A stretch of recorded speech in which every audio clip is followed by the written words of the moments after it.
Coba bayangkan satu hari tanpa produk buatan Cina. Bangun tidur tanpa alarm dari smartphone yang komponennya dirakit di Shenzhen. Tidak bisa menyeduh kopi karena ketel listrik di dapur terbuat dari suku cadang yang dikirim dari Guangdong. Tidak bisa bekerja karena laptop kamu sebagian besar dirakit di pabrik di Suzhou. Bahkan pakaian yang kamu kenakan, dari kaos kaki hingga hoodie, kemungkinan besar punya label kecil yang tertulis Made in China. Bukan karena kamu penggemar China, bukan karena kamu sengaja memilih barang-barang itu, tapi karena kamu tidak punya banyak pilihan.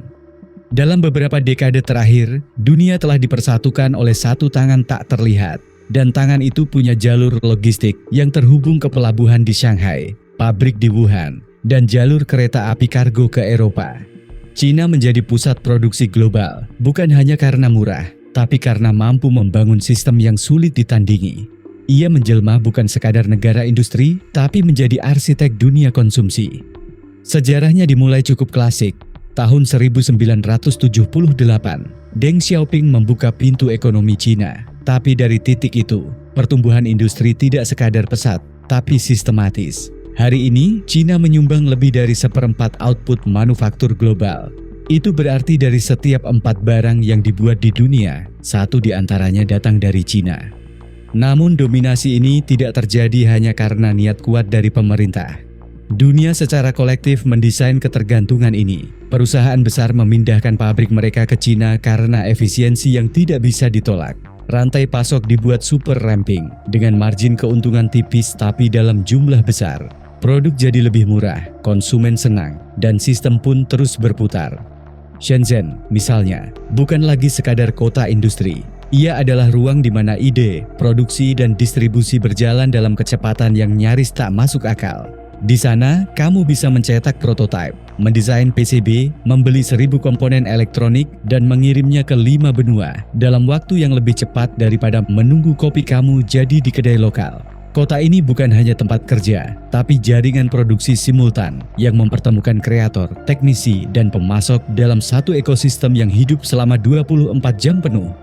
Lalu bagaimana kita sampai di titik ini ketika dunia tampaknya tidak bisa berjalan tanpa barang dari satu negara? Jawabannya terletak pada sesuatu yang lebih dalam dari sekadar ekonomi.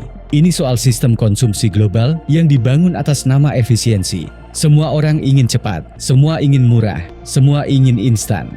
Maka dunia perlahan melepaskan kontrol produksi mereka dan menyerahkannya kepada sistem yang paling tangguh.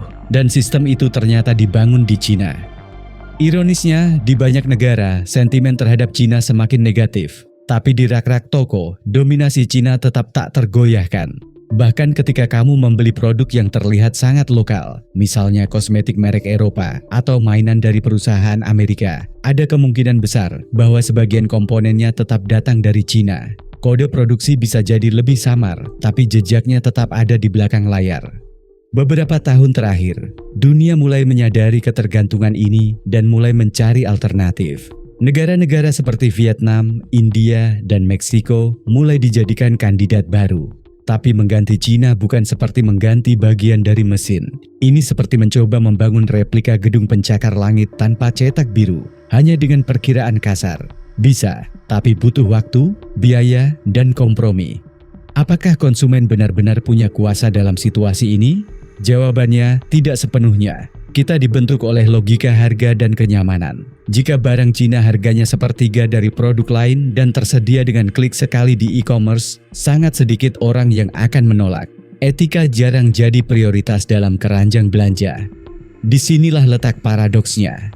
Dunia yang kita tinggali hari ini, dari benda-benda yang kita gunakan hingga sistem digital yang kita konsumsi, sebagian besar dibentuk oleh satu entitas yang tidak kita pilih secara sadar. Kita tidak pernah duduk di meja rapat dan memutuskan bahwa sebagian besar barang di rumah kita akan datang dari pabrik di Dongguan. Tapi keputusan itu sudah dibuat atas nama efisiensi dan harga murah, lalu disisipkan dalam algoritma belanja dan strategi korporasi. Lebih jauh lagi, Cina bukan hanya memproduksi barang, tapi juga mulai membentuk lanskap teknologi dan budaya digital. TikTok, yang kini digunakan lebih dari 1 miliar orang di seluruh dunia, adalah contoh kekuatan lunak yang tidak terlihat sebagai made in China, tapi tetap mendominasi layar kita setiap hari.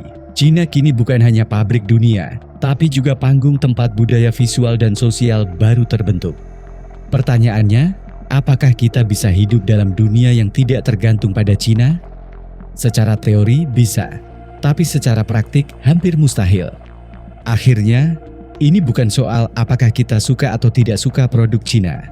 Ini tentang realitas dunia yang telah dibentuk oleh sistem yang mengejar efisiensi ekstrem.